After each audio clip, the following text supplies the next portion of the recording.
Welcome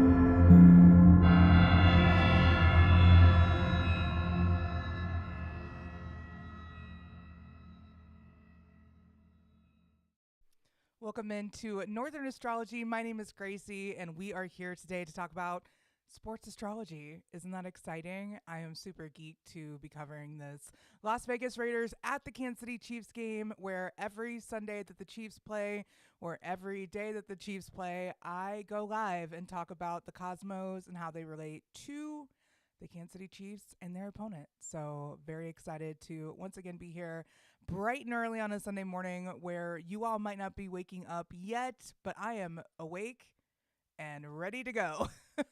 I do have some coffee, which is not really heard of for my Aries sun to need coffee. I don't really need it. It's just like this like emotional support caffeine crutch, which, hey, who knows? I could be dragging through this. You have no idea. Going into the game today, we're facing one of the historic rivalries of the Kansas City Chiefs. If you are new to being a Chiefs fan, if you only follow along with my Chiefs astrology broadcast and you don't really know much about the team, the Raiders are one of our divisional rivals. We also have the Broncos and I guess the Chargers too, since every year people continue to pick them to win the AFC West, which I'm not really sure why that's a thing still, but it's okay. I'm like, if the experts all thought that Patrick Mahomes was going to have a bad year and stay down, they haven't been listening to my broadcast. So yeah, the more that South Node separates from the sun, I believe that we are seeing an improved mentally, organizationally, and detailed wise Patrick Mahomes, as well as just oblivious and unable to be phased by the critics is what I would say is definitely in his chart with that South Node separating. So we are going to be seeing lots of fun things today. Let's go right into the game chart. We do see that this chart is not a Taurus rising. If all of you are really excited for this, so am I. So am I. Is it old looking at the same chart every single week? Yes. Do I enjoy the Chiefs playing primetime? Also, yes. That way I am not up at the crack of dawn in makeup. Normally I'm up at the crack of dawn, but there's no hair and makeup at all. I didn't really do much with my hair. This is what my hair looks like with air drying. So I do have the waves going, but it's not because I did anything with it. Yay! No, it's just like I wake up early and then I have like my quiet mornings to myself. So you guys are part of my quiet morning today. Welcome in. The chart for today is a Sagittarius rising. So the chart is going to be ruled by Jupiter, which is over at the Pisces degree of 24 degrees in Cancer. It's not retrograde, so that's a great start. Lately, we've been having a lot of planetary shifts, and of course, we are going into retrograde season soon with Mercury stationing retrograde, and that will be in, I think, Sagittarius. Yeah, I need to brush up on my upcoming things, but I also have the astrology of 2025 if I need to reference anything happening. So let's look it up. What is happening in October? All right, so Mercury goes into Sagittarius on the 29th, and then Mercury stations retrograde on the 9th of November. So if you guys need a reference point, we've got a new moon coming up at 28 degrees Libra. Neptune is going to be back in Pisces at the end of this month. Well, not at the end of this month, next week. Haha. Wednesday, we'll have Neptune back in Pisces. The sun will be in Scorpio, and then Mercury is in Sagittarius. So we have the November transits listed right there as well. Mars entering Sagittarius, and then the full moon in Taurus. That's always one of my favorites because I love Scorpio season full moons. They're just an extra level of magical.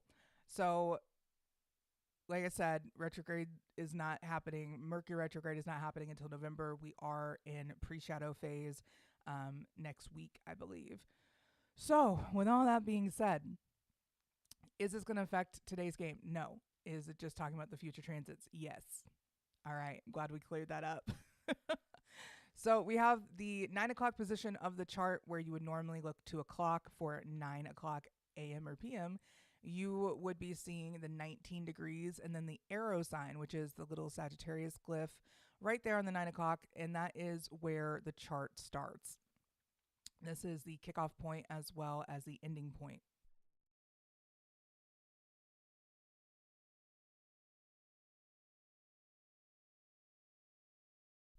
Bless me.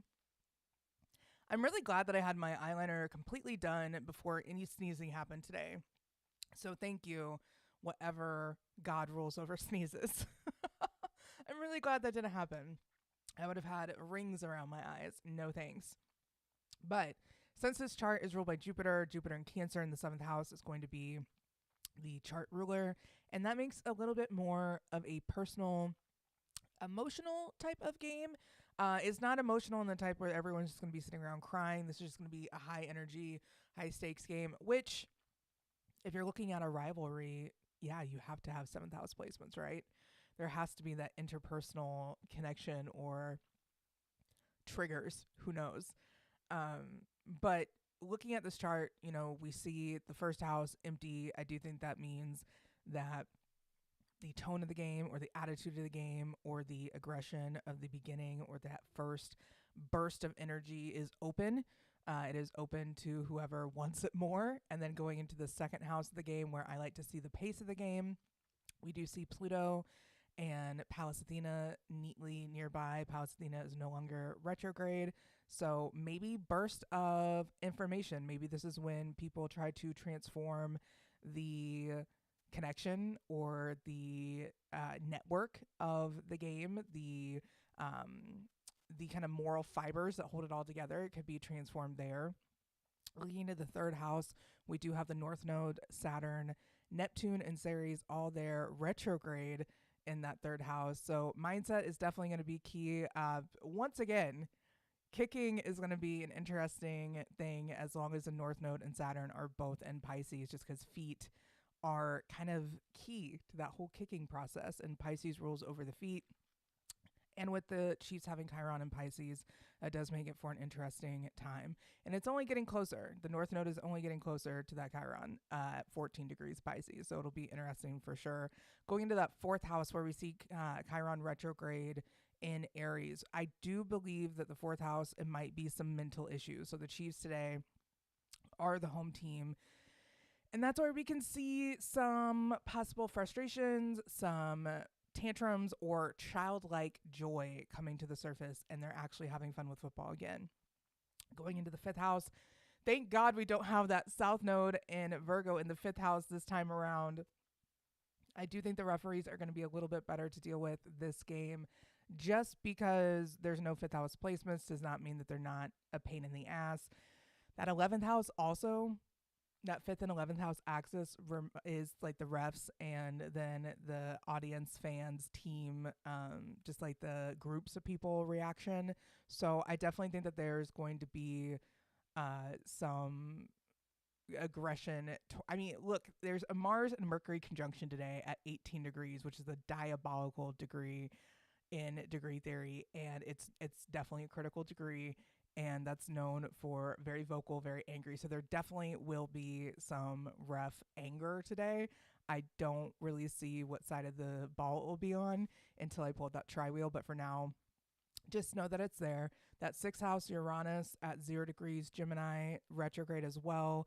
It's looking like more back and forth, maybe mishandling the ball, maybe physically hands or legs, or not legs, hands or arms, or the lungs could be on display today. I know that seeing people get oxygen on the sidelines is never like a great thing, but it also means that they're actually trying to breathe, which Gemini ruling over the lungs. As I try to inhale, and I'm like, okay, that last kick of changing weather was like 44 degrees outside this morning, and it was like 80 out yesterday when I was outside. So a lot of confusing weather going on here in the Midwest, but it's about that time, So I do think, like I said, arms, hands, lungs, nervous system, I think that we see maybe some sudden shifts in that, maybe some people needing oxygen, maybe some people just needing some breath work or deep breathing, or the hands. Once again, I keep seeing the drop balls and the almost there catches. Those are so fun, but at the same time, like, oh shit, like those would be a lot better if you caught them. That was definitely a huge theme in the last few games. So having Uranus right at that 0 degree of Gemini is very powerful, especially if you have placements around there or if you have mutable placements. So Pisces, Virgo, Sagittarius, very, very difficult to kind of like navigate that energy when you have a very, very strong outer planet like Uranus right there at that 0 degrees Gemini. Going into the seventh house of today's game, we see that Jupiter, which is the chart ruler at 24 degrees Cancer. That is going to be, like I said, an emotional booster. It's like almost like the reason you wake up and do something. Jupiter in Cancer is very patriotic. We've also seen very religious with that trine to Saturn in Pisces. There is a huge surge of religion coming out right now. Going into the eighth house, we do see that vertex at 2 degrees Leo, which is in the Sapien symbols, it's represented by a case of mumps or an epidemic of mumps. And I don't know, there could be something that breaks out, or maybe it's like a hush hush thing that is broken out in a locker room, or maybe people get sick with this game. I don't know what's happening. But 2 degrees vertex in Leo, the solution or the karmic degree is that epidemic of mumps, right? And then we have the 3 degree of Leo, which is my one of my favorite degrees of Leo. It's the haircut degree. It actually is a mature woman keeping up with the times, having her hair bobbed. But I always think that if you've cut off your hair for any reason, that there's if you look at the chart of the moment that you cut off your hair, there's got to be a 3 degree Leo in that chart, because there's no way that you don't have that, because that is the haircut degree. So there's always like either a vertex, part of fortune, or something fun like that in, or at least there's a vertex. There's like just something about the chart. Maybe at the rising is at 2 degrees Leo, or one of the houses starts at 2 degrees Leo, but either, or 3 degrees Leo. Either way, I know that that's the haircut degree, so I'm a huge fan of it. 4 degrees Leo, which is a solution degree, is a man formally dressed, stands near trophies he brought back from a hunting expedition.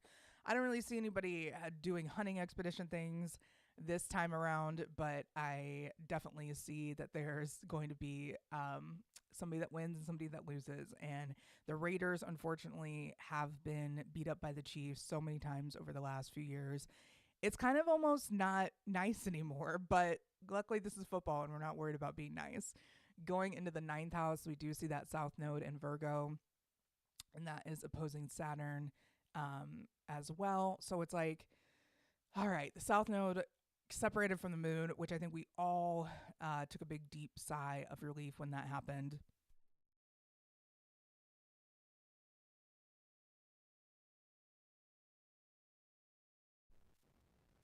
All right, you saw my coffee. It is time. I do need it this morning.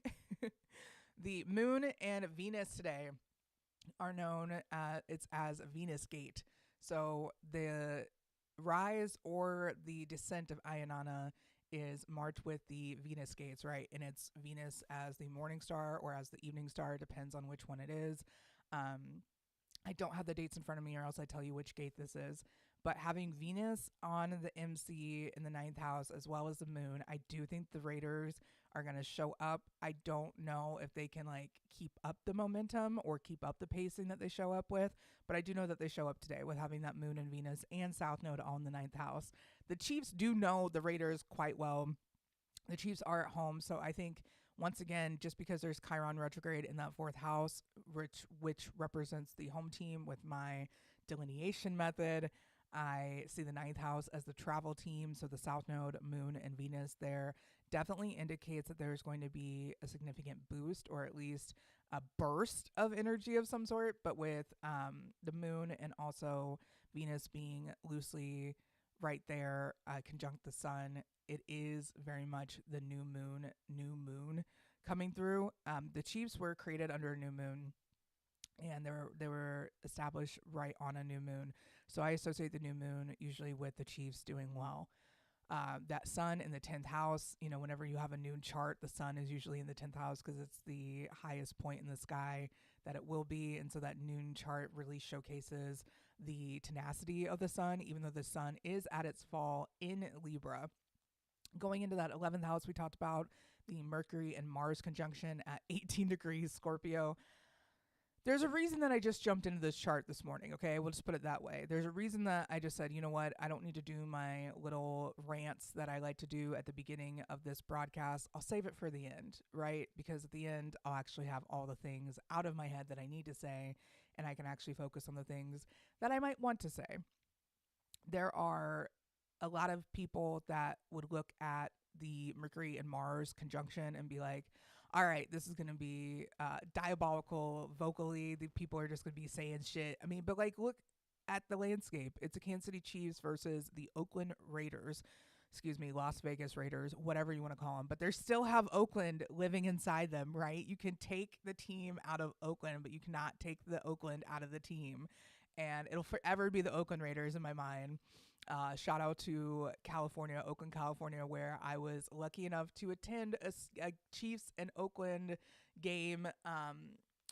Actually, I was able to attend a Chiefs and Raiders game as well as an Oakland A's versus the Kansas City Royals game, which was really fun. Being able to go to different games and go to different teams and visit all those was definitely one of my favorite things about being in sports media for so long. I got to see so much of the other side of fan bases, and I absolutely loved it. Oakland fans, super nice. Oakland Stadium,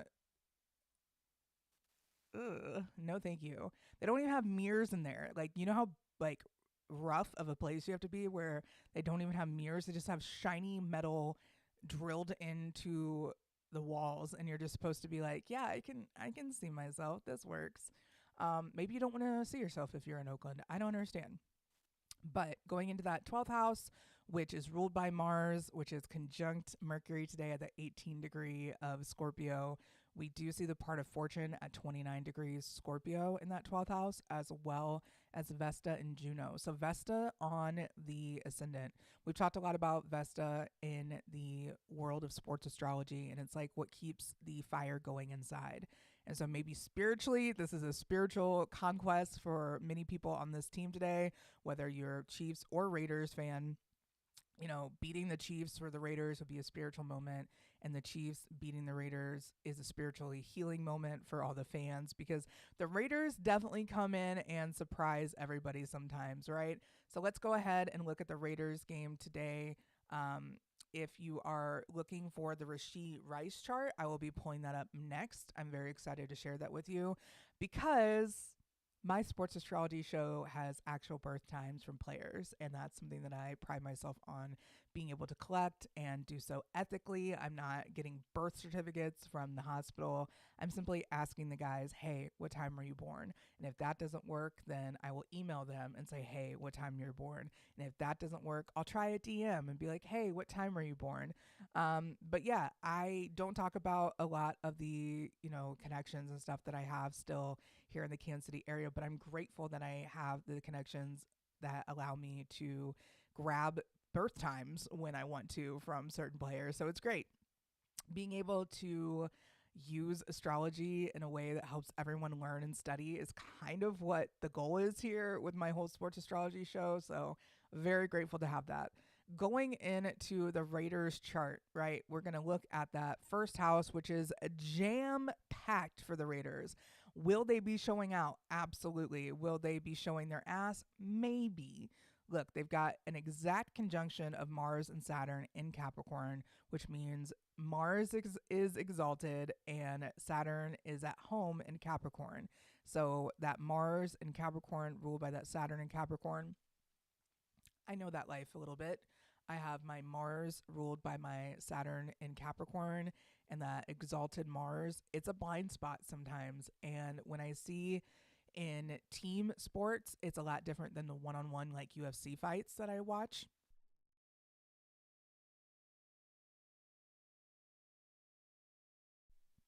Not only do I watch them, I also go around and like predict the outcome. So the one-on-one competition, I do believe that the Mars and Capricorn is a little bit more poignant, but with the team situation, especially with this team, they have Jupiter right there on the ascendant, which I didn't even talk about. I just went straight to that exalted Mars and Saturn because I know it so well.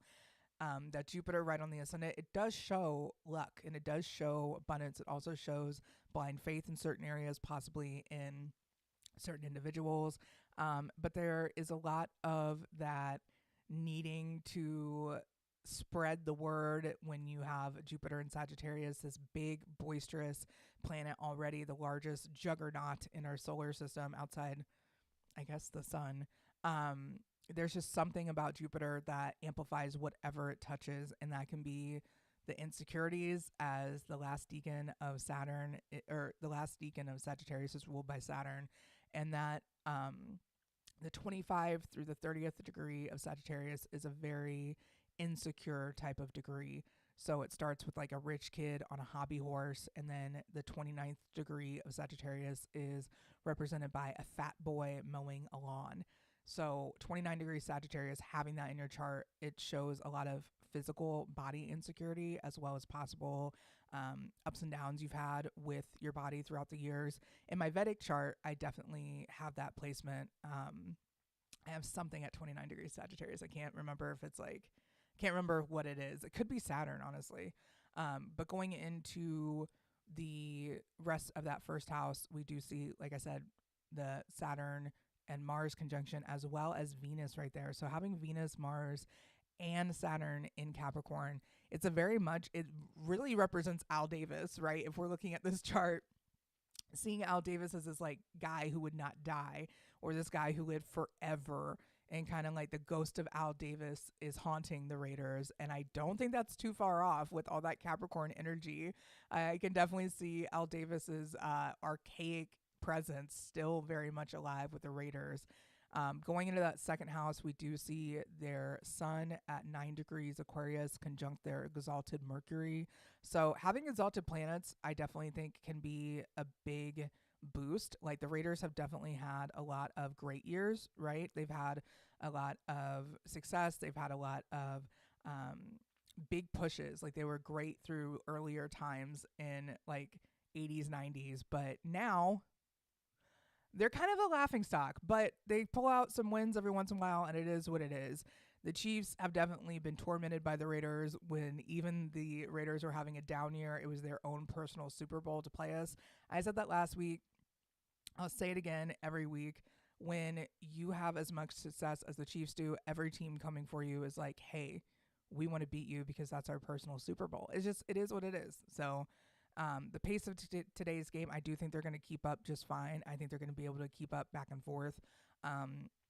With today's game being such a close game to the new moon, this is kind of like a fresh start for the Chiefs. So if they can go in and beat the divisional opponent like they want to, that'd be cool. If the Raiders put up a fight, that'd also be fun football to watch, right? Blowouts aren't as much fun.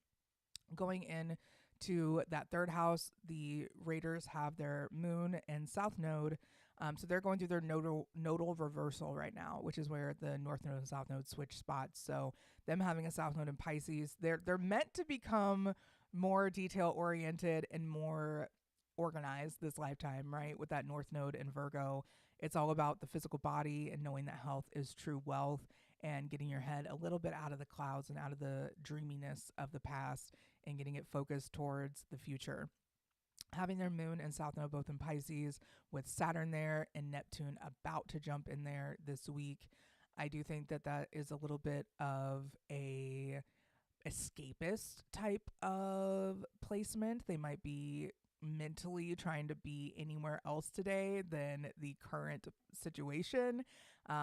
It also, the 13 degrees Pisces is an Aries degree. This is once again a noon chart, so we don't have the exact time of each foundation start. So that's why we round it to the noon hour, to the 12th hour. I don't know what I was trying to say there, but it definitely wanted to stagger coming out. So welcome into my speech impediment. I'm super grateful that there's not anything like harsh Aries placements around that Chiron in the fourth house. Just because I do think that could be a little bit spicy for head injuries today. So maybe that's on the Chiefs more than it is the Raiders. Going into that fourth, fifth, and sixth house for the Raiders, we don't see anything happening. They're part of fortune once again, since it's not an accurate chart. It is a noon chart. It is a generic chart, but that's what we use for football. That part of fortune is ignored. There is a retrograde Lilith in there, but keep going to the eighth house where they have Uranus retrograde in Leo. That's absolutely been wrecked by Venus and Mars. retrogrades the last couple years. So, ouch. Definitely feel for the Raiders there a little bit, not too much. Their Pluto in the ninth house as well as their North Node. I definitely think that that's going to be more of a transformation and where they want to be. That North Node and South Node conjunction is super uncomfortable most of the time. So I think that they've been getting out of that as tight as it has been for sure, but it's loosening up a lot more. It's getting closer towards their Pluto, which where it'll be when they do have a huge transformation, probably around 8 to 3 degrees Virgo. That's going to be where the South Node really gets them. So that'll be interesting to see as the year goes on. The vertex, once again, not a time to chart, so we're going to ignore that. Them not having anything super close to the MC outside of their North Node in Virgo does make me think, okay, this could be a little bit of their strength put on display, or their physical prowess put on display, or their physicality put on display. I just don't see it as being, as much as the Chiefs have. We can show you the chart, the tri-wheel in a minute, and you'll see the Neptune in Scorpio there in the 11th house is loosely conjunct White Moon Lilith and Mercury and Mars. So I do think that'll help them a little bit today, having Neptune in Scorpio.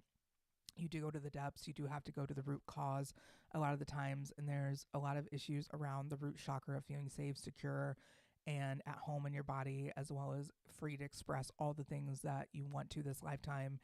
Going into that 12th house, we do see Vesta and Juno. So they're having their Vesta and Juno return. That's so exciting. Happy Vesta and Juno return, Raiders. Yay. We're going to go into the Chiefs chart now. We do see kicking off in that first house, that South Node in Capricorn.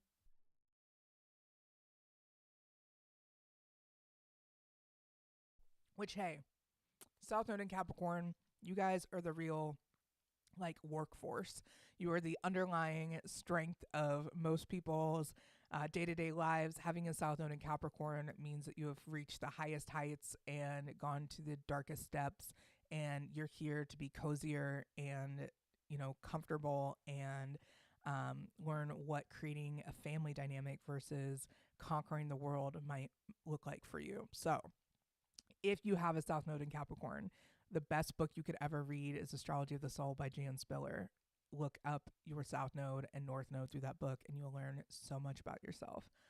Going into that second house, the Chiefs do have their 22-degree Saturn intercepted in that intercepted second and eighth house axis. Will that play off today as anything other than having some stamina and longevity? I'm not sure. I do think that's where it comes in, as well as time management. Having Saturn in the second house is usually an indication of time being something that you value deeply and you might not be able to manage as well all the time. Saturn in Aquarius or Capricorn means that Saturn's at home, so they do have a little bit of help on that side.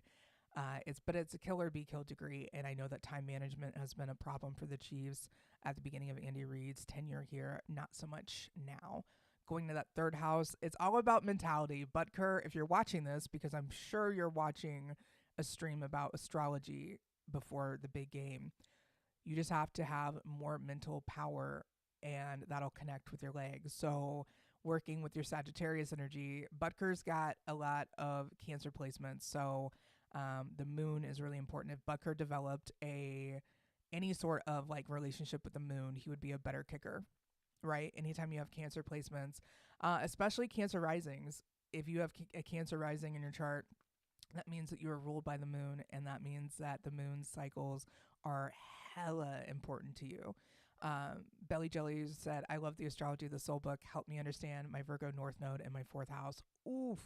That is such an amazing, that's the cozy, tiny little, I remember those pictures of mice living in the tree stumps or the big trees, and you open the little door, there's these field mice in pajamas, and just the coziness of a fourth house Virgo North Node, especially with eating and gut health. That's going to be huge, especially after your Saturn return and living into that around the age of 35, 36. That nodal return is so important and it's so fun. I'm going through mine and I'm 37. Yay.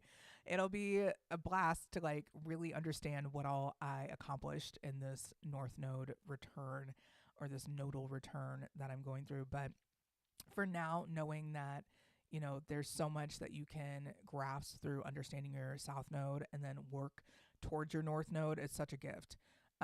Going into that eighth house, we do see Mars and Uranus in there for the Chiefs, which could be a lot for betting. You know, some astrologers say sports betting is evil, but I think condemning others and judging their actions is actually a little bit more evil. So let's just say, hey, fuck it.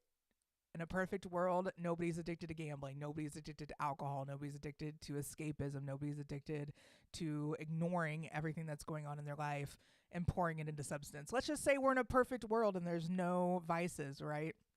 You still have to have fun somehow. And people have been betting and gambling and cards, whether it's a dice, whether it's caveman drawings on the wall. I guarantee they've been putting stakes on something or been putting currency behind it for fun. That's what humans do.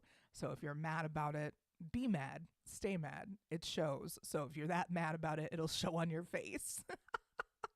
I am not mad about shit these days. I'm just simply trying to understand the universe and how it all works, which means I think a lot. I think a lot and I stay quiet a lot. There's like 3 or 4 people that I talk to on a daily basis, and they are mostly related to me. So there's that.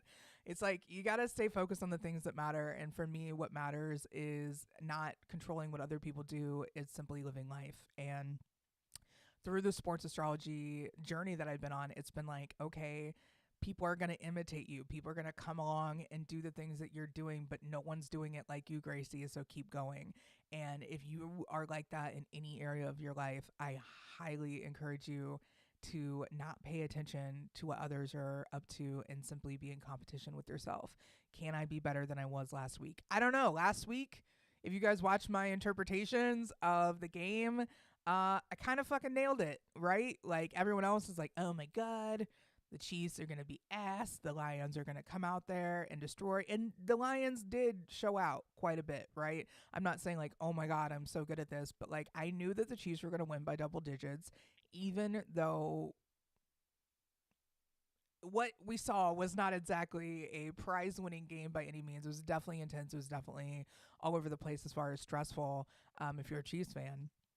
But knowing that we won that game was really, really nice to have in my wheelhouse. I'm like, okay, so I understood the 12th house Aries Jupiter this time around. Let's see how we can play that out for the rest of the season, right? So one little thing at a time. But having Mars, Uranus in that 8th house, like I said, probably for good betting odds. Also, if you don't have it, don't bet it. I shouldn't have to tell you this, but if you're like betting your mortgage, and not just like a $5 increment, then you can lose big. And it's like big risk, big reward. Not trying to tell you what to do. But I will say, if you don't have it, the betting gods do not appreciate you trying to risk it. And I'm not sure who the betting gods are, so you'll just have to work that one out with yourself. I'm not going to tell you that one either.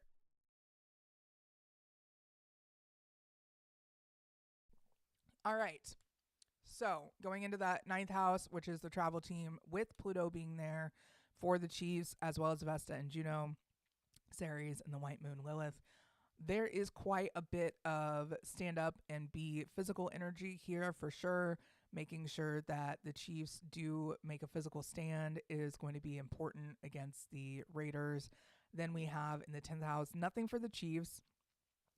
They have Neptune retrograde and Lilith retrograde over in that 11th house. So maybe the female energy is going to be powerful or transformative in some way, with that Lilith retrograde being loosely actually very quite exactly conjunct with Mercury and Mars. So definitely a push on Scorpio energy this game.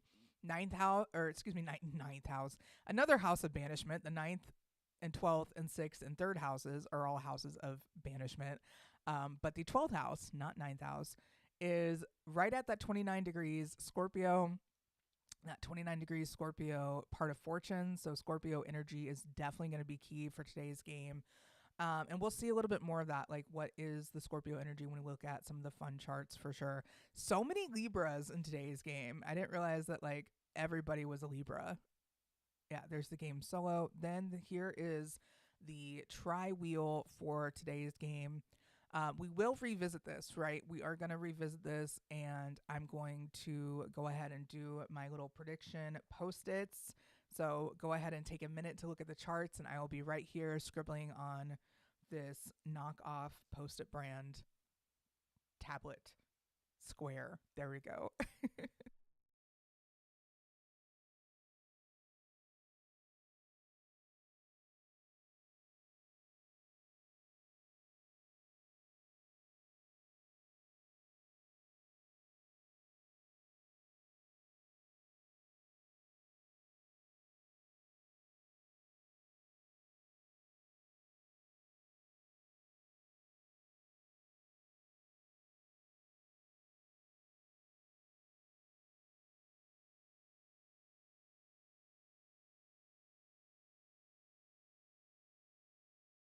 I could easily just talk this through with you guys. So far, I have 1, 2, 6. So we have 1 for Pluto retrograde or Pluto station direct finally in Aquarius. 2 we have for the vertex in Leo, and we're looking at the very inner wheel right now.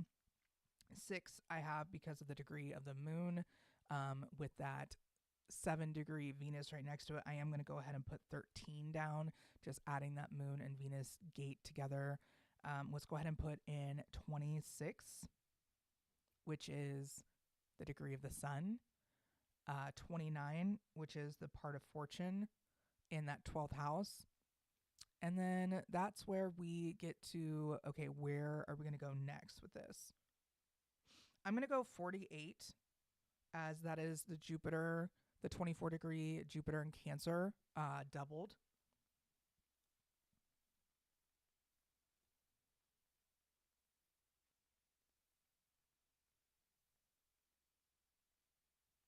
Let's do 61 as well. And then let's pick one. Let's just do a random. Okay, so with the moon being at 6 degrees Libra today, what should we look at that with? Moon and 17, 17.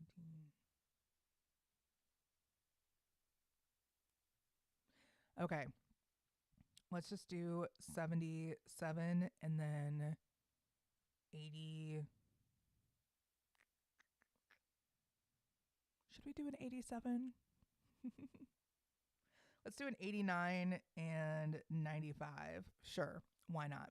So we do have the numbers. There's a lot of numbers to watch for today, I guess. I went ahead and did the full route. So you guys can keep looking at this. I'm going to write it down a little bit cleaner so we have this post-it note that I can just show you instead of being like, hey, let's recall all the numbers. And then I can find this on the live stream and then edit it out myself and then post it later. So that way we have the clean little slate, right? Signs to watch for: first Sagittarius, of course, with that Sagittarius rising, and then going in a little bit more to that very inner circle. I'm going to see, let's do Pisces, some mutable energy here. And then we will do like a lot of mutable energy because I kind of want to say Gemini too, but maybe not just for now. Let's do Cancer. So Sagittarius, Pisces, Cancer, Leo, Libra.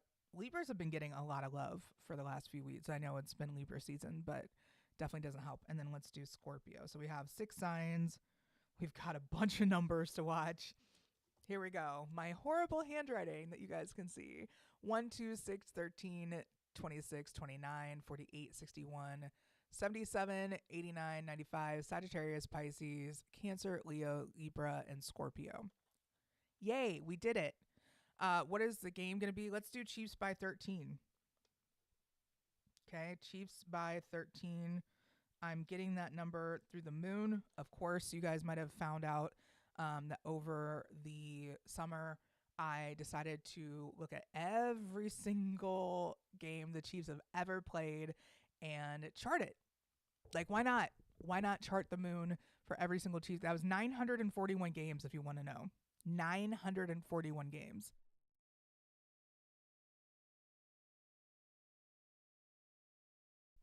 Was that easy? No. Was it time consuming? Absolutely. Have I used the research to blend it all together and know how it all works together? Kind of. So I do know that there's something about the moon that has the football astrology seal of approval, I guess, because the moon does play out quite loudly. And with the last game, I could tell that the game was going to be won by double digits just because of the moon being at 10 degrees Cancer. I'm like, okay, cool. Chiefs win by 10 points. Now, when the moon has been at like 27 degrees Gemini, I add those together and it's like, okay, 2 and 7, 9. The Chiefs will win by 9 points. With the moon being conjunct Venus today and the MC being ruled by Venus as well, I went ahead and said, you know what? I think that 6, 7, I don't want to be that person. I have 2 kids in middle school. So I hear 6, 7 and I don't know what the hell it means, but 6 plus 7 is 13. I do know that. So maybe it's some ancient 6, 7 feminine energy ritual that we're doing with these random things, these words that the kids come up with, or these sayings. Like, I don't know where we got ours, because when I was growing up, I think it was just through TV. I think we were all just saying like Billy Madison quotes or random Adam Sandler movie quotes. We didn't actually have memes back then. I'm aging myself. I just told you guys I was 37, so I'm not really aging myself that much. But like, yeah, I learned about a lot of world events when they wheeled in the giant box TV and they hooked it up and they're like, we're going to watch TV today and learn about what's happening. And it's like, oh, okay, cool. But no memes.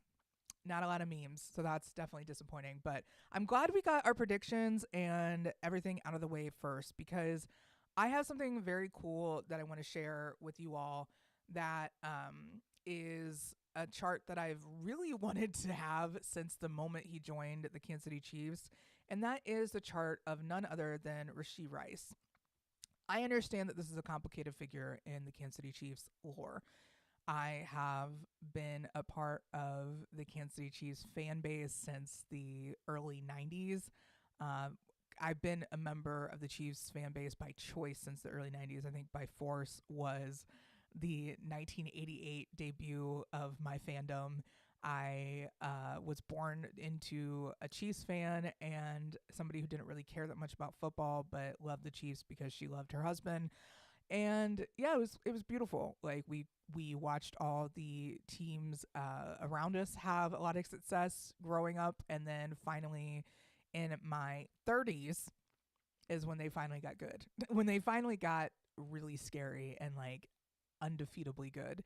And it's been just such a journey of love that getting to work with the players' birth times, I'm slowly building up my archive of Kansas City Chiefs players through history, and I can study their charts and also their careers. That's what I love about sports, though, is that if you are looking to get into sports astrology, everything is timed, everything is available to you. It's just a matter of research. I will say that, yes, Belly Jelly is another Virgo rising, and this is just right along with the trend. We have had so many mercurial type people all here in the Chiefs kingdom on the roster actively. I believe that Clyde Edwards-Helaire is also a Virgo rising. Let me pull that up to be sure, because I don't want to say that and then that's not the case. He is on the practice squad, I believe, right now. I haven't looked up anything, but if we need him, he's there. I am looking that up, and then I selected the wrong file, of course, because why do things properly? Yes, Clyde Edwards-Helaire is another Virgo rising. There are so many Virgo risings on this team, and I'll let you conclude what I mean by that if you guys know the mystery surrounding Mahomes' chart. It's just that I haven't shared his actual birth time yet until I have permission to do so from him or his mom. And I haven't asked either. So there's that. I'm continually just being like, nope, not asking quite yet. When I run into her again, I will. This is Rashid Rice's birth chart though. So he was born April 22nd, 2000. I was 12. At 3:17 p.m. in Philadelphia, Pennsylvania. So with his Virgo rising, he is ruled by Mercury. That Mercury is an Aries conjunct his Venus in the 8th house. So when I say that he is learning his lesson when it comes to automobiles and legalities and restrictions, yes, this is what I was talking about with having another controversial figure on the Kansas City Chiefs team. We're used to it. Let's be honest. You know, in 2016, when Tyreek Hill came on board, that was not the first time that we've had a controversial player join the team, but we did go out of our way to get Tyreek Hill on the team. And then it turned out that his his first mother of his children was kind of framing him in college for what happened, and that he got kicked out of school for all this. And Kansas City watched KCTV5 and a woman named Brooke Pryor, who is actually with the Pittsburgh Steelers now. She's a total joke of a human being and came after Tyreek Hill in a way that was so insane. But KCTV5 published really chopped up audio and edited audio to make him sound a lot more guilty than he was. It was a huge problem here in Kansas City. So that was in 2016.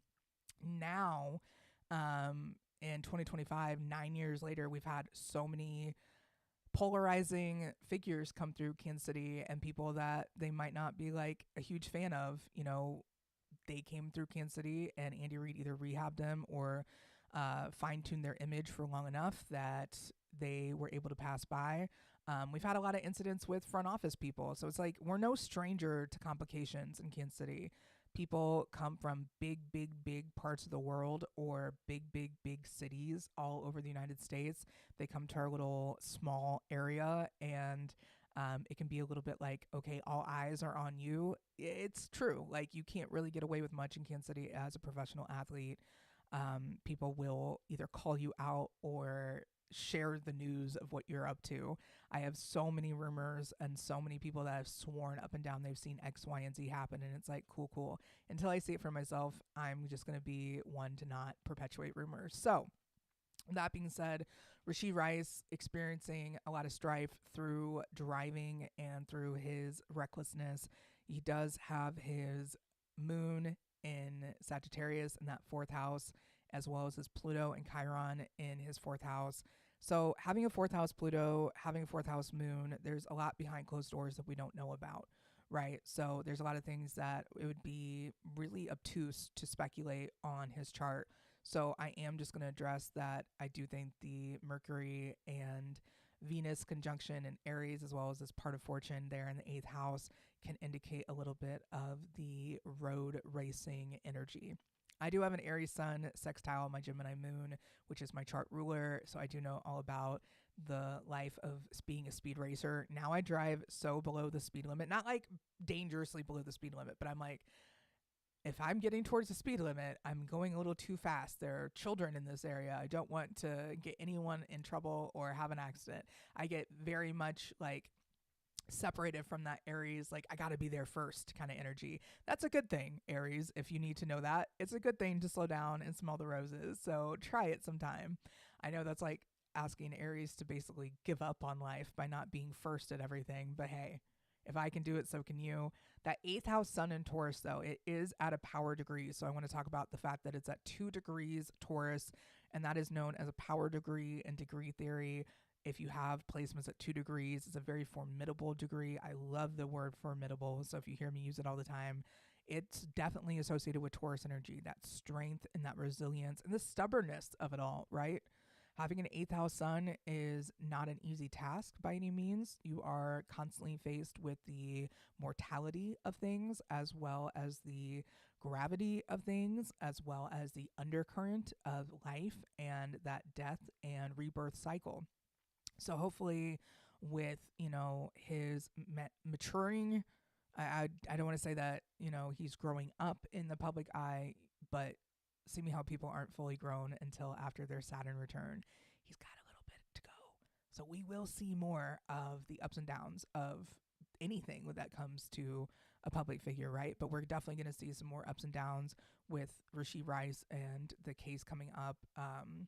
Not the case coming up, but like anything that does come from this case, or anything like lessons that he learns, or anything that we see vocally him speak out about, later on in life, maybe towards his Saturn return, we will see him vocalizing a little bit more of his life or his choices. With that being said, his Mercury and Venus are also ruled by that kill or be killed degree Mars at 22 degrees Taurus. Having Mars in Taurus as well as Saturn and Jupiter, it's like such a rigid energy, and at the same time it's ruled by Venus, so it has the potential to be this big burst of learned lessons. Maybe he does some sort of speaking tour where he goes around and shares, the dangers of road racing, or loaning your car out, or just in general the things that he learns in life. Very much could become a vocal figure and travel around sharing his understandings and his lessons and the things that he's learned. Also could just be a global domination football star. Who knows? Going into that 10th house, which is ruled by Mercury, we also see his Mercury in Aries be a shining star there. So having your rising and your MC ruled by Mercury is kind of the joy of having Virgo rising placements. You get that Gemini MC, and it's kind of beautiful. His Mercury ruling over his 10th house also kind of indicates his public image around the fact that he has so much, I would say, focus and like all eyes on, what he does next, because a lot of people are pissed off that the Chiefs have been wearing the free Rasheed shirts and free four and all that stuff. People who probably have never been in a locker room situation and had some sort of teammate support. I don't know. I feel like it's just, yes, he shouldn't have been causing pain and wrecking things and being a chaotic person. But once again, that's not for me to judge. It's just to look at his chart and be like, okay, cool. The one thing I want to say about his Mars is that it is so close to his MC that I do think that this is another example of the Mars effect. The closer you have Mars to the angles, the more likely that you are in sports, or in my case, I have Mars conjunct my DC, which is for Xavier Worthy, that 10 degrees Pisces, right? So where he has that 10 degrees Pisces, my Mars is like right there. Mine would be at 12 degrees Pisces if this was my chart. So I have Mars conjunct my DC, which means that I am great at seeing the strength and athleticism in others, and I'm really great at commenting on sports just because of that Mars on the DC is such a powerful placement for observing. And aggressive observing would be a great way to put it, I guess. So his Mars on the MC is definitely a point of strength for him, being incredible with sports and being athletic.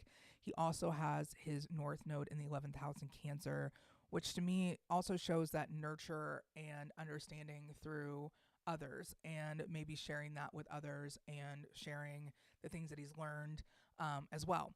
He has a lot of great fun stuff in his chart, but if you're looking at that grand kind of trine, he knows better, right? The Leo Pallas Athena with his Mercury and Venus, and part of fortune in Aries with his Pluto and Chiron, and white moon Lilith and moon all in Sagittarius. The one thing I wanted to show about, there we go, about his chart was showing the chart of the game with Rishi Rice. So I think I can do this if I am careful. I have to like actually go and look at this. Okay, cool. So this is going to be Rishi Rice's chart with the game. I'm really excited about this one because this game is so deeply personal to Rishi Rice for many reasons. Obviously, he's coming out after this punishment and banishment from the first few games, the first 6 games, and his moon is exact the rising for today's game. Like, if you want to talk about, is this guy going to go off today? Is this guy going to be loud today? Abso-freaking-lutely. You know, I didn't write down number 4 on my numbers to watch for. I'm just telling you, Rishi Rice is going to be incredibly potent today with that moon conjunct the rising exactly. It's like 10 minutes off from being in the first house, 10 to 13 minutes off for being in the first house. So while he also has that white moon Lilith conjunct his moon in Sagittarius, I think this is going to be about expansiveness. This is going to be about showing off that moon whenever the moon is on the angles, right? That's another thing. When Mahomes' moon was on his MC, that was a huge, huge moment for him. Or Mahomes' moon. When the moon was on Mahomes' MC, that was when he debuted in Denver and won that game in 2017. So there's so many things that I think the moon on the angles can also offer. I think it illuminates wherever it hits. So definitely going to be powerful for today. Going into that first house, we do see his Lilith in Capricorn retrograde. Then we go into the second house and we see his Vesta conjunct his south node, loosely conjunct his Neptune, and then his vertex, Juno, and Uranus all in the second house. So will he be strong for today's pace of game? Yes. With that Uranus in the second house, I think he's going to be electric and truly lighting it all up today. Not in the name of, you know, football, whatever, but definitely in the timing of, you know, this game versus, I think, where if he would have debuted last game, it might not have been as strong. He does have his Jupiter, Saturn, and Mars conjunction, so it would have been deeply personal. But this game debuting against the Raiders is definitely going to be fun to watch. I'm excited to kind of see that and see how that kind of like shows up for him. But I definitely think he's going to be electric for the pace of game and really kind of like not screw things up, but like throw things up in the air and be like, okay, so what's next? Going to the third house, not anything there. Fourth house is where I think he really shows out today with his Mercury and Venus, part of fortune and Sun all being in the fourth house of the home game today. So very cool to see that. And then the creative plays. We got Jupiter. Jupiter's wife is Juno. We got Jupiter, Saturn, and Mars there in the fifth house. So it's time to get creative. Very, very, very creative is how we want to see things. There's also his MC in that sixth house, and that's going to be in Gemini, and that is where I think he maybe thrives with his hands today. So we'll see how that is. Going into the seventh house, it is empty for Rishi until we get to that eighth house, which has his North Node and then Pallas Athena there, which I think is cool. Pallas Athena loosely conjunct the vertex, and then his North Node loosely conjunct Jupiter. Very powerful there. Going into, so prop bets. Definitely check out Rishi Rice for prop bets. His ascendant is in the ninth house, and then his Ceres is there too. Nothing in that 10th house or 11th house, and then in that 12th house, it's jam-packed with that Pluto, Chiron, white moon, Lilith, and the moon. So very exciting to see. I'm pumped to see how today's game goes for him. If you guys are waiting for me to do the prediction for today's game, I already have it. Where did I just put that? I know I had it somewhere. I have today's game. There we go. Oh, here it is. Go figure. But today's game, we have the 1, 2, 6, 13, 26, 29, 48, 61, 77, 89, and 95 with all big games today. I chose 95. Chris Jones, Cancers are going to have big games today. Sagittarius, Pisces, Cancer, Leo, Libra, and Scorpio. Yeah, and the Chiefs win by 13. So if you're looking for that and you don't want to see the fun charts that I have here, you know, that's fine. You can just stay on board for it. You know, it helps if you're just watching this and you want to interact and leave a comment. So if you're watching this and you want to help out my stream and you like the work that I do and you want to show love to support it, literally just leave a comment in the stream. Just be like, hi, I'm here. Somebody asked, how was Kelsey today? We can go right into that. Kelsey is going to be having quite a game today with not only his Mars, but also his Sun being in that 10th house, and his Mars conjunct the MC for today's game. Also, his rising and Mercury will be in that ninth house. So I do think he's going to be a little bit bigger of a presence. His first house, or the first house of today's game, also has his Uranus, Saturn, Vesta, and Neptune all there in the first house. So he is going to be making a push for himself. Personally, I believe, as those first house placements do show up a lot as those personal oomph and ambition and drive. So having some of that personal oomph and ambition and drive is not going to be a bad thing for him today. His north node is in the second house, so time management, maybe he's key for how the Chiefs manage their time today. His vertex is in the third house, so maybe his gift today is being a mental sounding board or just a mental cheerleader for the rest of the team. Going into fourth, fifth, sixth house, mostly empty. His MC is conjunct the descendant for today's game. So maybe more of his personal or kind of stage presence will be assisting others or getting others amped up a little bit more today. Maybe we'll see more of Noah Gray for some celebrations. Who knows? We can also look at Noah Gray's chart because I have that. It's like the only sports astrology show that has actual players' birth times. Woohoo. His Jupiter and Chiron, part of Fortune, and Ceres are all in the seventh house as well, loosely conjunct Jupiter. So he is going through his Jupiter return, even though it doesn't seem like he's having like the time of his life on the field. And sometimes there might not be like the best of energies out there, but that's Jupiter for you. You know, you do have the blind spots as much as you have the high points. Hi, Marie. I'm so glad that you're watching this. I'm just glad anytime people are interacting with the show and sharing any insights they have, because I love it. I love having feedback from others. I love having insights from others. I know that sometimes when you're watching things, it's like, hey, I'm just here for the prop bets. Like, let me at them. So I try to get to that as soon as possible. And then I save my long conversations for the end where we can ask questions and go over stuff, because I love doing that too. Seeing that, like I said, Mars and his sun are conjunct the MC for today's game, I do think Travis Kelce has a big game today, whether it's simply motivating people on the sidelines or showing out himself. His Pluto and Venus in the 11th house, once again, kind of support that theory of him being like a structural kind of part of the infrastructure for the Chiefs today. And then his moon in the 12th house.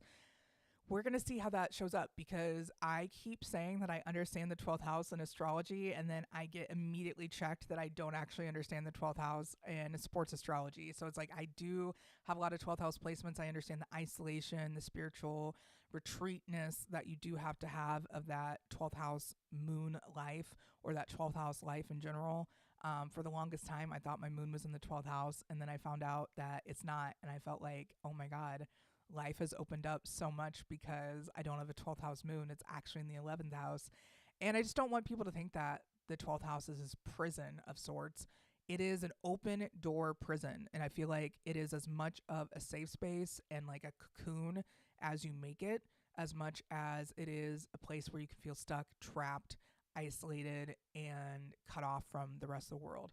So it's really a choice that you make with the 12th house. Like, is this going to be something that I use to my advantage? A lot of times silence can be a huge advantage if you're working on a project, or if you're trying to create something that's never been created before. Silence can be golden.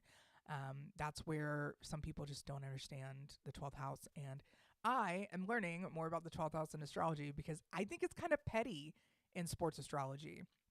I think it's kind of like this, it's like this collective, I remember what you did last summer energy, or I remember what you did to me the last time we met on the field energy. And it can be very much this petty and resilient type of energy. And you know what, Pisces, you guys do have it in you to be quite petty and calculated. So we'll see how that plays out.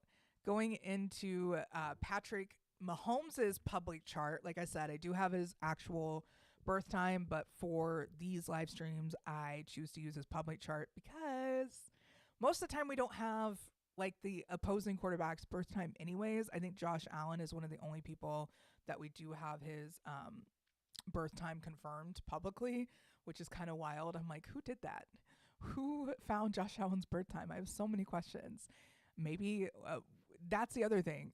like with this new generation or this younger generation of astrologers coming through with like younger women asking everyone around them their birth time, we could easily have a recorded birth time for a lot of these kids coming out of college. And in my mind, Patrick Mahomes is still a kid coming out of college, but not as young as the others. It still blows my mind that he's in his 30s now.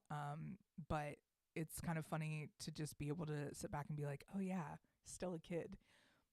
Looking at today's game for Patrick, we do see his Juno at 22 degrees, Sagittarius right there on the rising. So he is committed to this game. His commitment is there and loud. Going into the first house, he has a 22-degree Neptune in Capricorn retrograde, as well as his Uranus at 26 degrees Capricorn retrograde, loosely conjunct Pluto of today's game. But Pluto is stationed direct. We are no longer having problems with Pluto. Pluto station direct. Prince Andrew decided that he's no longer going to be using his titles. Very, very connected for sure. So Pluto at that 1 degree of Aries is, some people look at it as the war degree of Aries because there is Sabian symbol, or there are Sabian symbols that are not LC Wheelers that include it being like this war degree. But in reality, that is the Adobe House Mission degree, and it's all about working together and forming new communities. So a lot of new restructuring of old regimes happening with Pluto station direct at that 1 degree. And the more we see Pluto move past the beginning degrees of Aquarius, the more the magic can begin. So there's that. Going into the third house, we do see Mahomes' Saturn at 21 degrees Pisces, station retrograde in that third house, with Saturn retrograde close by at 26 degrees Pisces. So if you have Saturn in Pisces, you are currently going through your Saturn return. And a lot of people might have told you that it was over because Saturn went back into Aries. Surprise! From September to February 2026, we are going to be seeing Saturn in Pisces still. Saturn will go back in Aries February 2026. And the world will go on fire because Neptune will also be there at that 0 degree, and that is a purification point in the zodiac. So if you have any placements around 0 degrees Aries, just know that you are forged by fire, and so are those placements. And those placements around 0 degrees Aries can be tested quite a bit. I have a sun at 2 degrees Aries. It's very, very powerful, especially with Saturn and Neptune both being in Aries. I was just like, okay, what's happening next? I've had a lot of revisiting old themes, old energies around those parts of my life. And of course, my son's in the 10th house, so I get to do it publicly. Yay! From Bell's palsy to my knee not working to healing all those things and becoming stronger because of it. That's really where I'm at now. What a fun ride, right? Going into his, where are we? We're in the third house, going into the fourth house. He has his south node loosely conjunct by 3 degrees, Chiron retrograde. So there's definitely some things being cleared up. Like, we thought the south node sun transit was rough for Mahomes. The south node Chiron transit, just as hard. It's also in conjunct his sun transit with the south node. So a lot of people might not pay attention to the inconjunct degrees or the inconjunct placements. Inconjunct or quincux is 150 degrees, right? It's 150 degrees away. So it's like the opposite and then one sign over. So for me, I have my moon in Gemini, quincux, my Saturn in Capricorn. And that is a harsh moon Saturn aspect. And it's taken me until 37 years old to work on my relationship with my mother, right? So we're just now getting to a point where she's good, I'm good, and it's taken that long. So some of these things, like the inconjunct, can be like a bigger obstacle than an opposition, because at least with an opposition, you know your op. With an inconjunct, you might not know your op. I thought my op was my mom for a long time, but it turns out it's actually me, my relationship with my dad, all of that. So it's like you learn so much from these things. But in a sports astrology chart, obviously it's going to look different. To me, the sun and south node transit in conjunct his south node and Chiron transit, really loud, very impactful, mentally frustrating for sure. So if you're wondering what transit it is getting Patrick the most, I would say the inconjunct of his sun and south node and Chiron, and the sun and the transit south node and his Chiron and or his south node and transit Chiron. There we go. Nailed it. I can just edit that, right? We're live. You can't edit anything. Deal with it. Going into his 5th and 6th house of today's game, nothing there. 7th house of today's game, he does have his moon and Lilith in Gemini, as well as his vertex in Cancer. So I feel like Cancer today will be key to Mahomes' happiness. So play well, Butker.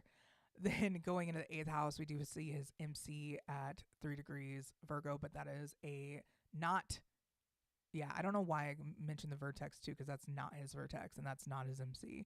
Here I am forgetting that this is a noon chart already. Coffee. I will have some more coffee. Protein coffee.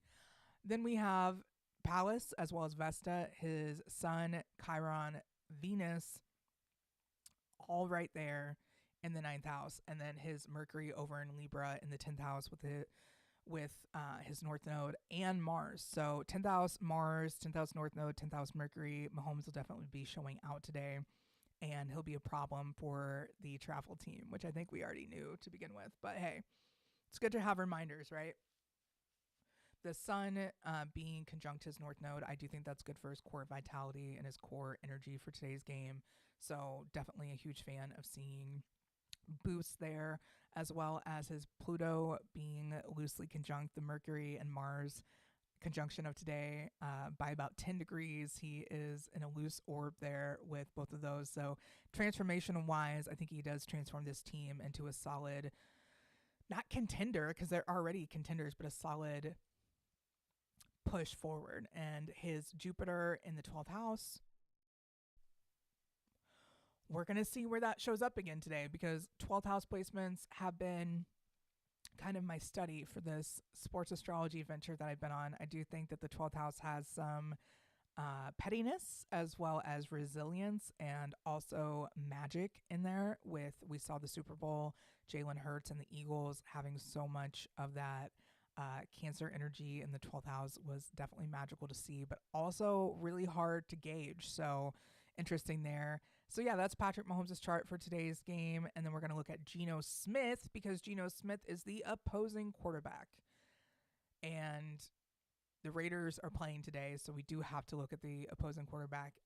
As much as I don't like the Raiders, I do have to respect the fact that they have other people on their team, and we can't just look at one side of the ball, right? We do have to look at both. The Uranus, Neptune, and Saturn conjunction for Geno Smith, all being in Capricorn. Yeah, he was part of that late 80s, early 90s stellium of Capricorn that everyone has. So Uranus, Neptune, and Saturn, maybe he has a solid game showing out today. Maybe he is a formidable force at the beginning. I do think, like I said, the Raiders do show up at least well, and they keep us on some sort of our toes, and maybe it's a tit for tat for a little bit, but we'll see. Geno Smith's North Node in Aquarius in that 2nd house of today's game maybe helps the pacing of the Raiders a little bit more. 3rd, 4th, 5th house, all empty for Geno Smith for today's game. Then showing up his Gemini Mars. I think he has a good game just because he has a Gemini Mars. That also kind of proves to me his longevity in the league.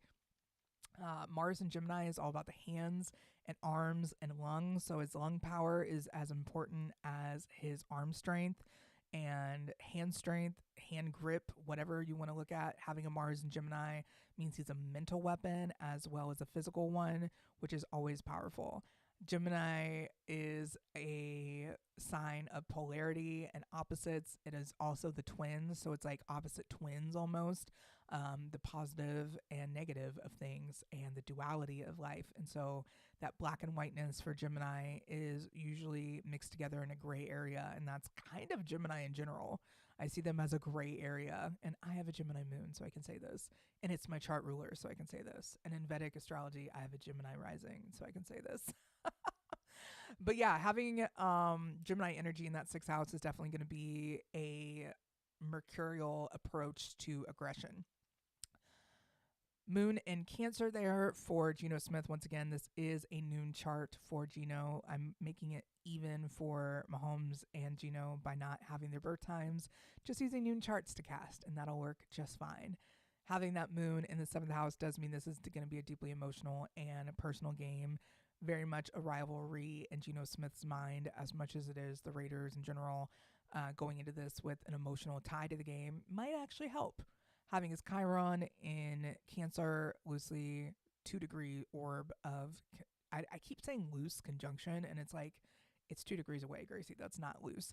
2 degrees away from Jupiter in Cancer. I think that is all about learning how to nurture yourself and become your own nurturing mother kind of figure, as well as learning how to really make home as tight knit and secure as you want it to be. His South Node conjunct the vertex of today's game. Once again, maybe Geno Smith has a game and has a great day, but he might not be, winning. He could put up a great personal performance, but it's not the winning outcome. The ninth house for Geno Smith also, the eighth house also has his Jupiter there, and it's conjunct White Moon Lilith today. So who knows how that works out, but I definitely am going to be excited to see Geno Smith play. I remember Geno Smith when I was covering the Big 12 in college football, and I covered K-State eventually, but I remember 2012, Geno Smith was up for the Heisman, and then K-State went into West Virginia and beat him like 55-14, and then his Heisman conversation was over. So I remember Geno Smith from those years and covering him. He was an electric quarterback at West Virginia and had the world at his feet, it seemed. Going into that ninth house, he does have his Mercury and Venus conjunct the MC. So like I said, I do think Geno Smith has a good game today, as well as that Venus and Moon conjunction being close to his Mercury, Venus, and Sun. Once again, another Libra quarterback. I didn't know we had so many damn Libra quarterbacks in the NFL, but I am learning that all of them are Libras. Jared Goff, Trevor Lawrence. That's it. Those are the Libra. Geno Smith. These are all the Libras.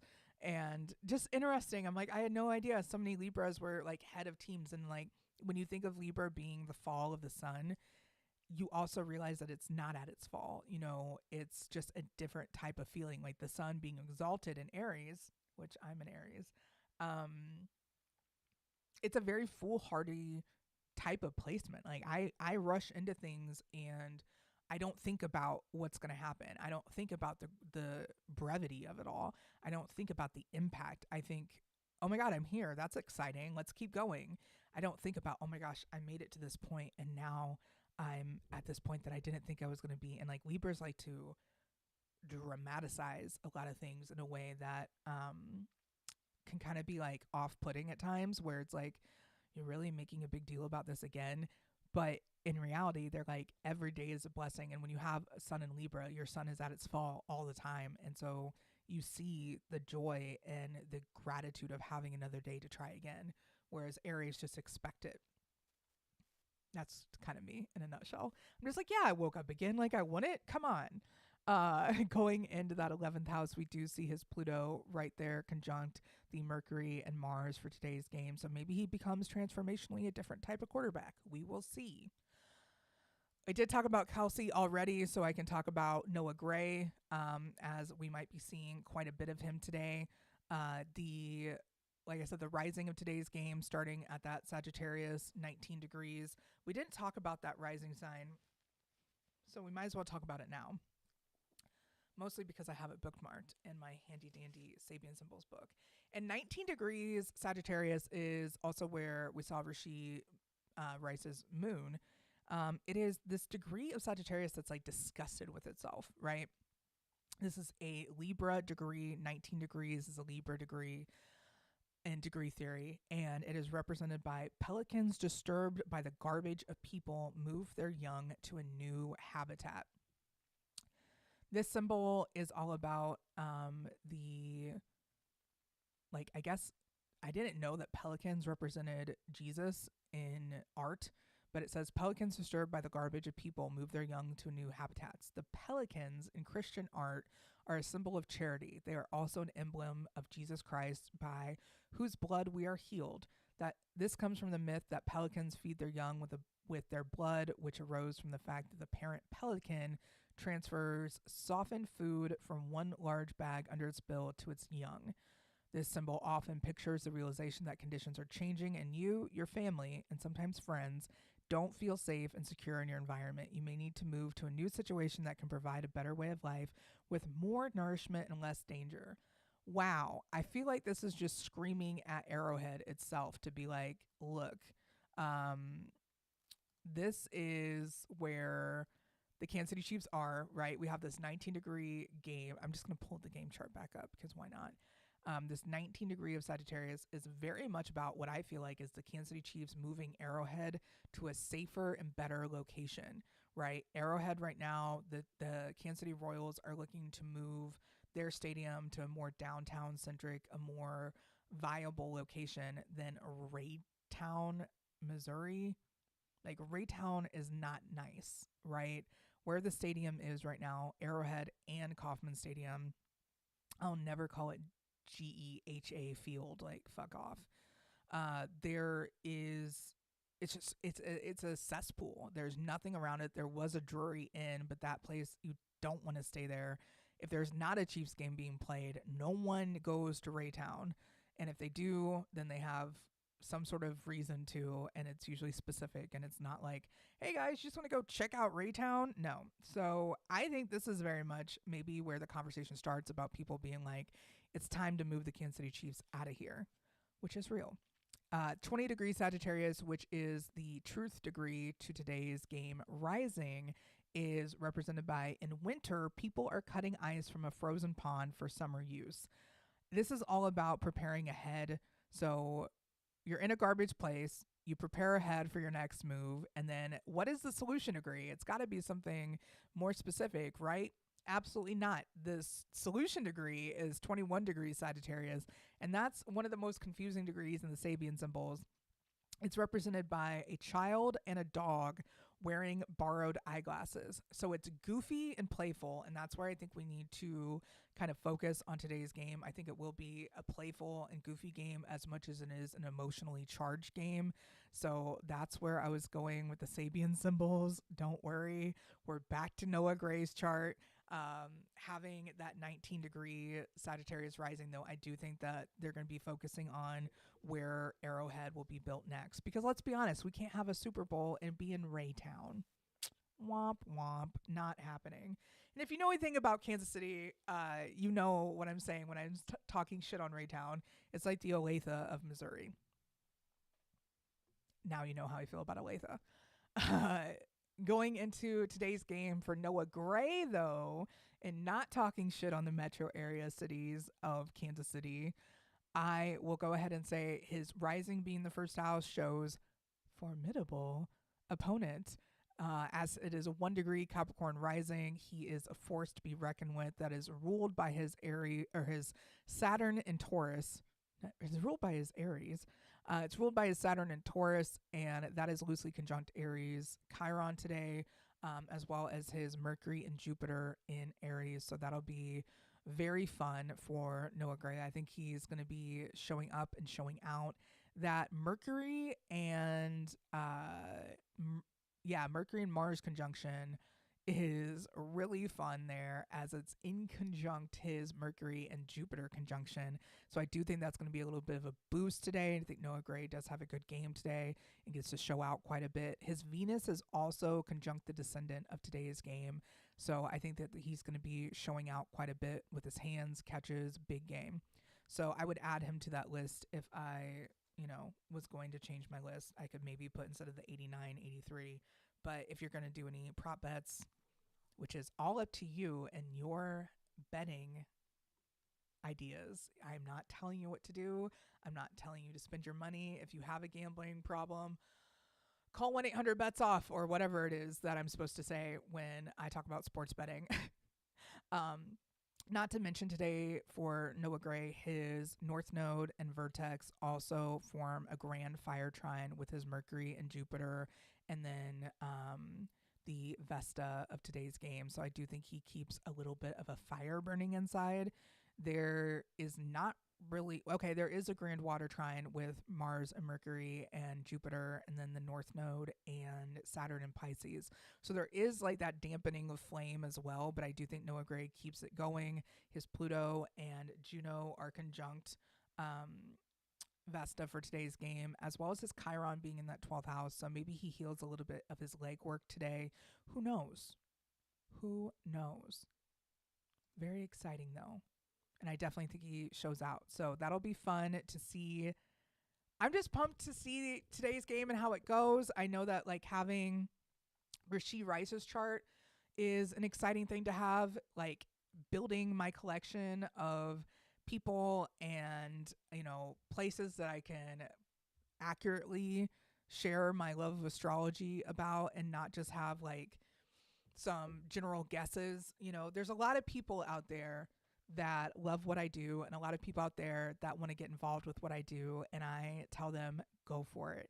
There might be people that try to come along and imitate my show. There might be people that I just don't fuck with that come along and try to imitate my show. The only thing that they can do is try, right?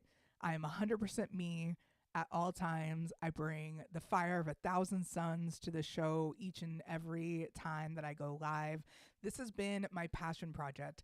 I love astrology so much that I will wake up on a Sunday and put on makeup for you all just to sit in front of this camera and talk about the cosmos and sports astrology because it's just so fun. And at the end of my show each week, we can jump on here and chat about things because it is live. I do love having that live aspect of my show. Pre-recorded is just like, okay, listen to me have a conversation with somebody else, or listen to me have a conversation with this captive audience. I love doing live shows. I have always loved going live. I think like when Periscope, oh my God, I'm dating myself again. When Periscope first came around for Twitter, I was like, oh my God, I can just live stream my random occurrences or random things that happen. And I ended up having thousands and thousands of followers on Periscope because I was a very sociable, outward, extroverted person in my beginning of my career, my media days. So it was just like live stream at this party bus, live stream at this sporting event, live stream at this random place that I'm at, live stream at this house party, live stream. It was a lot. And back in those days, if you guys were part of the internet back then, there was so much live streaming on social media. And now I get to do it in a more controlled environment. I'm in my amazing office. I get to show you guys the amazing things that I work on each week. I get to really focus my time and energy on the things that I love to do. And I get to share things like the Sabian symbols with you all and my really old tattered book. And I'm grateful. I'm grateful for each and every moment that I get to be authentically and radically myself. And other people might try, but they can't be me. And that's the whole point of all of us. Other people might try to imitate what you do. They still aren't you. And they're still not going to bring that charisma and that pizzazz that you bring to the table. And other people might try and imitate what I'm doing each and every time that I go live, but they still can't do it, right? They might have a certain look. They might have a certain style. They might have a certain thing, but you're not going to get better audio quality. You're not going to get better video quality. You're not going to get better production unless somebody takes over my stream for me. And then it's like we have this multicam, all these guests and all these interviews that we do. I am only getting better, and that just means that the bar keeps getting set higher and higher. And that's what I love about being able to be such a front-facing part of the astrology community.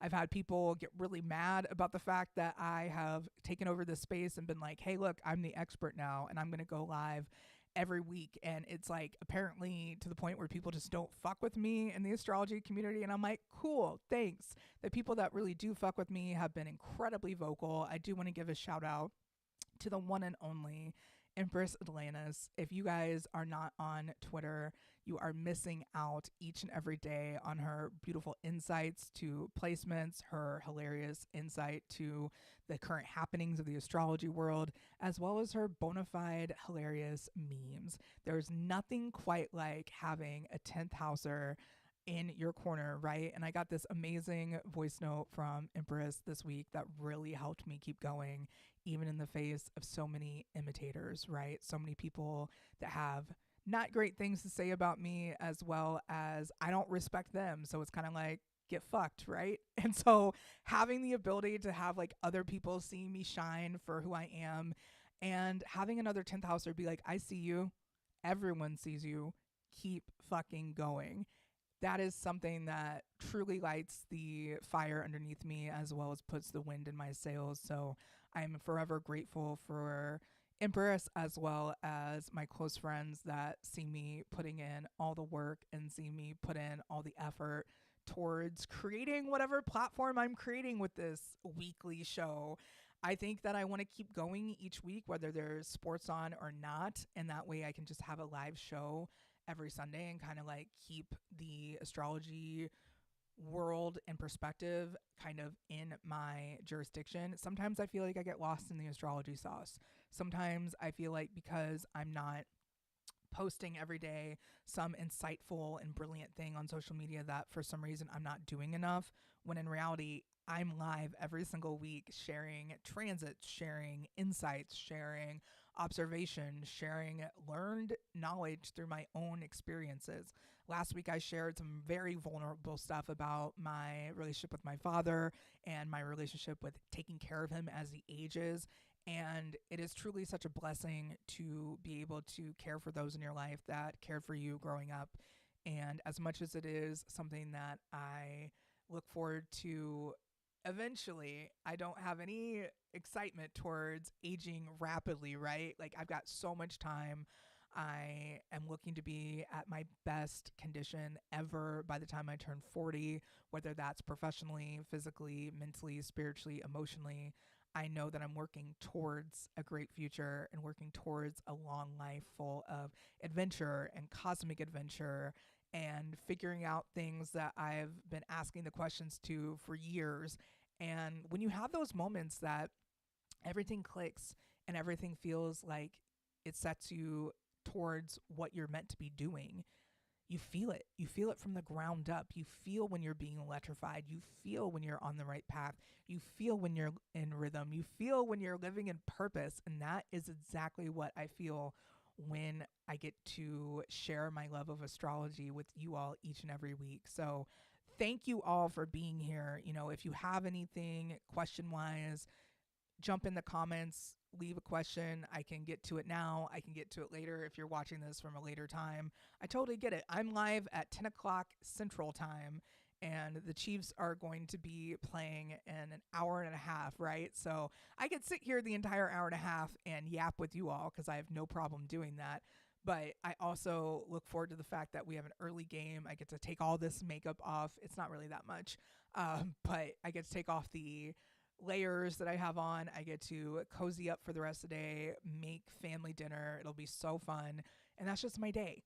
I get to relax and enjoy things after my work has been done. So this is my work. This is the stuff that I put my heart and soul into. These are the times where I'm like, okay, I had a dream, not even joking, that I was in Florida and I couldn't do the live stream today. So I was just going to phone it in. And I was like, not upset, but I was just like, wow, Gracey, you're really just going to go to Florida and not like do your live show? That's so lame. And so I woke up and I'm like, I actually look forward to doing my live show now. And that's kind of a fun feeling. And I'm getting in the rhythm. You know, we're what, week 7, I think? I don't know. Week 7. Yes, week 7, because Rasheed Rice was suspended for 6 games. Week 7. And normally this would be like the midpoint or almost the midpoint, but we got not even to the midpoint yet. Midpoint will be game 9, week 9. Thanks to the 18 games that we play now. Good Lord. I am just like geeked out. I think this is only getting better. I think that we're only learning more each and every game. I'm really tuned in to understanding the full spectrum of sports astrology now. So if there are things that I'm doing in the background, it's reading, it's researching, it's going over what I said last week and figuring out what this week is going to be all about. I'm a huge fan of being able to share all the information that I collect And that's part of my design. Like, I am here to blaze trails with my Aries moon. I'm here to yap a lot with with my Aries sun. I'm here to yap a lot with my Gemini moon. And I'm here to feel all the things with my Cancer rising. And then my Pisces Mercury, we are just figuring that out each and every day. We are learning how to flow, how to speak, how to share what's on our minds, hearts, whatever, and translate it to outward emotion. And that's something that can be a little bit hard for 12th house placements. If you do have Pisces placements, congrats, you're a 12th houser. I have a Pisces stellium as well as a Capricorn stellium and my Aries sun in the 10th house. And there's just so much about my 12th house energy and then like all of my 10th house energy that's like, you will be forward facing. You will use your first and last name on your show. Like, I just don't feel the need to hide. And a lot of people will hide behind like a photo or just like a logo and be like, I know everything about the cosmos. But to me, unless you were able to get on camera, get on a microphone, talk about them, share your love, share your knowledge, like, what are we really doing? Like, tweets are great, the internet's great, but in my opinion, being a formidable part of any community is being outspoken, vocal, keeping a space that keeps people kind of informed as well as learning and creating a platform for that to happen. I don't really know if I've created that platform. I think I am simply utilizing the platforms that are available to me pretty damn well. I will say that, using YouTube has been like my favorite thing of this, I guess, experiment. Like, I think YouTube is one of my favorite places to get information, whether I learn information through watching someone do something. You can Google any type of furniture and figure out how to put it together way better on YouTube. You can figure out how to do math problems on YouTube. I use YouTube to learn how to pronounce things as much as I do learn about the ways of the world and history and hidden history. And we featured so many people that have great forward moving platforms in the Northern magazine that I've created. And the most recent one was Dot Darling or Georgina Rose and the occult work that she puts out there on YouTube and the community that she's created, where she's going on these travel trips and being a travel guide and hosting these mini getaways to Egypt. Not mini, it's a real getaway to Egypt. And it's incredible to see that. And it's incredible to see people that love what they do and want to share it with the world. And that's what I do with astrology. And that's what I do with all of my esoteric wisdom that I keep sharing and the text that I read and the stuff that I consume. And it's just a non-stop journey. And some people can be a little bit out of touch at times. I can see the signs of spiritual psychosis from miles away at this point, as I've been surrounded by individuals that have gone through it. And either I've worked with them to assist them through that time, or I've gone through it myself, or I've gone through other people that are like, I think I'm onto something, but I don't know what it is. And I'm like, you might need some sleep and some water, and that's okay. There's nothing wrong with needing some assistance in your spiritual journey. And that's where I think that we can all help each other along the way, right? We can all see another person struggling with a concept or whatever, and you can reach out and be like, hey, this is what I've learned. You can start a conversation. Conversations are super healing. The more that we are able to share what we have learned, what we've observed, sharing our stories is super important. That's why my book will be like, one day I'll write a book about myself, right? And it'll be this incredible book, and I'll share it, and I'll tell you every single way in every single industry how I have come across people who don't like my presence there. Like for example, the sports world when it comes to horses. I used to be very involved with horse shows, very involved with the equine community, to the point where I was on forums as a kid when I was showing horses, and I would hype up my horses, share things that I learned, and people are like, who the hell is this person? We've never heard of this girl before. Who is she coming in here telling us all about things? I put breeding expert in my bio when I had taken one course at Colorado State. Now I decided that I was an expert. So a lot of people have been rubbed the wrong way by my like passion for sharing and passion for sharing whatever I learned with the people that I can. And now that it's also happened in the sports world, like I would start a thing or a podcast, and everyone has a podcast. I was like new to everything that was happening in the podcasting world, but I just like started doing it. I taught myself audio. I taught myself how to edit audio, taught myself how to post on everything. If I met an obstacle, I quickly came over that obstacle and was like, yep, that was easy, just another hurdle. But in my sports media career, I started a network in 2020, and some guy came along and was like, oh, can you tell me more about what you're doing? And stupidly, I did tell him more about what I was doing. And in 2021, he started a network that rivaled the exact same concept that I was doing, down to the logo design and the network name. And total copycat energy, right?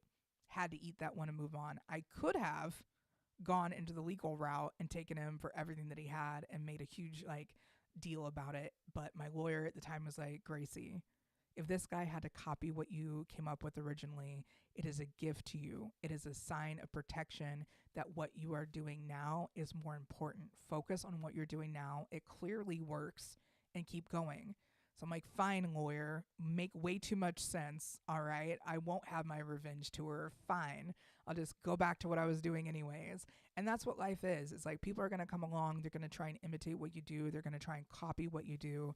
They're going to try and emulate what you do. But the point is, some weird looking man and some chick that doesn't know shit from shit can't come along and take anything from you that is already yours, right? You can't sit there and worry about the little gnats of the world. They're going to exist.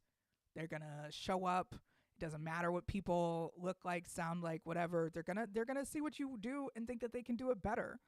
It doesn't matter if you are the stonewalled expert. There's always going to be people that come along. And maybe it's just something that I've experienced, and maybe it's something that I've dealt with a lot over the years, but it's part of life. Imitation is flattery until it's like, yo, can you please get your own identity? Can you please find something that is more built for your speed? Like being a weird librarian assistant. I think that would be better suited for some people, but instead they're like, I must be on camera. And sometimes it's that like inability to see what your true gifts are, or if you're struggling doing one thing and you're like, I don't have the heart for this, I don't have the energy for this anymore, I don't have the love for this anymore that I used to, it's okay to pivot. It's okay to change things up. I was in sports media and switched to sports astrology. It was a very long and winding road to switch from there. It wasn't like one day I woke up and I'm like, I will do sports astrology now. Nothing else matters. It's like, hey, I found a niche thing that I love doing and I'm going to try it out. And it just keeps working. So if there's something that is bothering you that has been like, why can't I figure out what I want to do next? Really give yourself some silence. Really dive into this time where Saturn is back in Pisces and Neptune is about to be back in Pisces as well. And we have this time. It's like this cutthroat silence. And there's times where people want to speak up. There's times when people want to vocalize what they're experiencing, but it just doesn't match what their heart's going through. And I had to sit on this one a lot this week and be like, what do I want to say if I could say anything? If people are also experiencing others trying to imitate them, trying to come for what they do, trying to undermine them, trying to devalue them, like what is it that I can share about this energy right now that is like, okay, no matter what happens, you are the most magical part of your life. And that's what I would want to tell myself. That's what I would want to tell anyone going through copycat issues. I encourage everyone to share their story. I encourage everyone to share their talents. If you're doing something just to compete with another person that's not yourself, you're going to be doing it out of whack the entire time. So that's why I try to focus on this amazing front-facing journey that I'm on with sports astrology. I try to share my personal insight or my experience on certain topics when they come up. And when I do that, it's like parts of me feel seen and heard and understood that haven't in years. So very healing, very therapeutic on my end. My voice is something that's going to be heard loud and clear for years to come. So If you're sick of seeing me on your screen every single Sunday, or if you're sick of having to mute my stream popping up on Twitter, it's only going to keep going. I'm only going to be more forward facing, and I'm only going to keep sharing my love of the cosmos even further. So, like I said last week, if you are looking for a new and fresh start, this upcoming new moon in Libra at 28 degrees Libra is going to be quite powerful.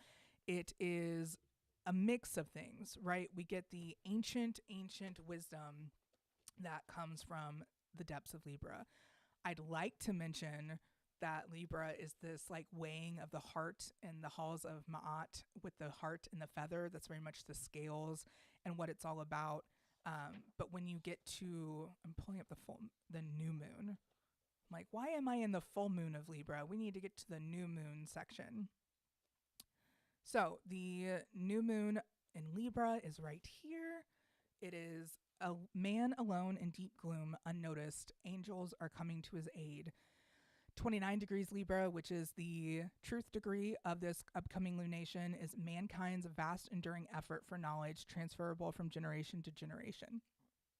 Then 30 degrees Libra is represented by 3 mounds of knowledge on a philosopher's head, which is more like all the different areas of knowledge that you might possess. So the karmic condition of this new moon is being unaware of how magical you are and how much love surrounds you. Not a really bad karmic condition to be born into, right?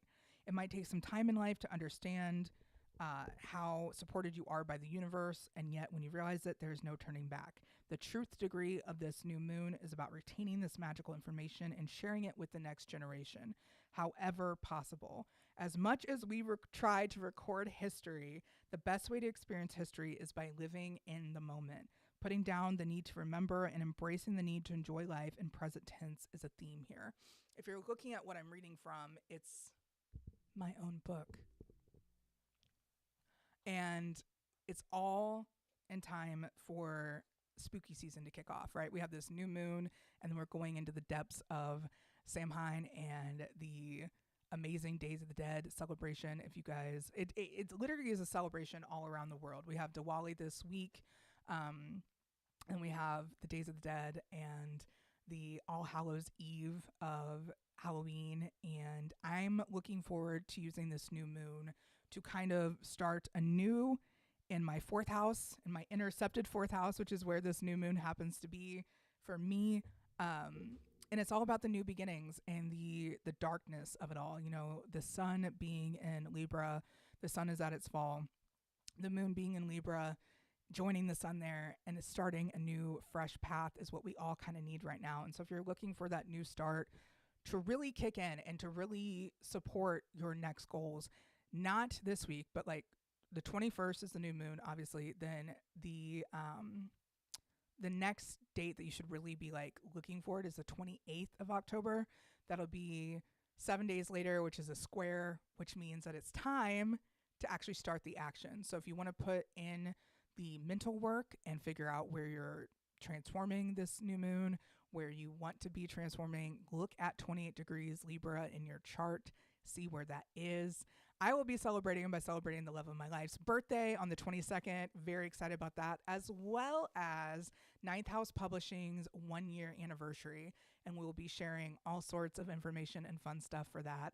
I'm looking forward to having the rest of the day to myself, to my family, to enjoy myself. So hopefully you are too. Like I said, you know, this time of Libra season really does reveal a lot of people for what they are, who they truly are, how they truly feel, what they truly believe in, and the masks come off for a lot of people. So I experienced that this week.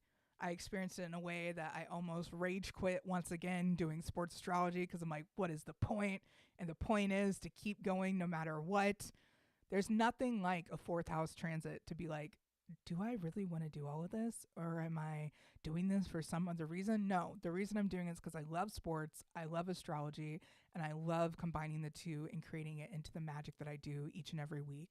So if that's something you enjoy too, you're going to love my streams, you're going to love tuning in and finding out what the game chart is for each week, the different players that we have on the Chiefs team. Yes, I'm a Chiefs fan. I have been my whole life. Don't hold it against me. Come learn with me and grow with me as well, because that's what I'm doing. Each and every week, I figure it out as we go. And each and every time that I see different input from one of you guys in the comments, I take that to heart and I'm like, how can I address this or incorporate this or recognize this as we continue in this wide world of sports astrology trailblazing that we're doing together? By you being here with me, we're doing this together. So once again, I'm so grateful for that experience. I'm so grateful for everything that we get to do here on this show. The numbers to watch are 1, 2, 6, 13, 26, 29, 48, 61, 77, 89, and 95. And the signs to watch are Sagittarius, Pisces, Cancer, Leo, Libra, and Scorpio. The Chiefs are winning by 13 today. Put that one on the money line and run with it, okay? Have a great one, everyone, and I will see you guys next time.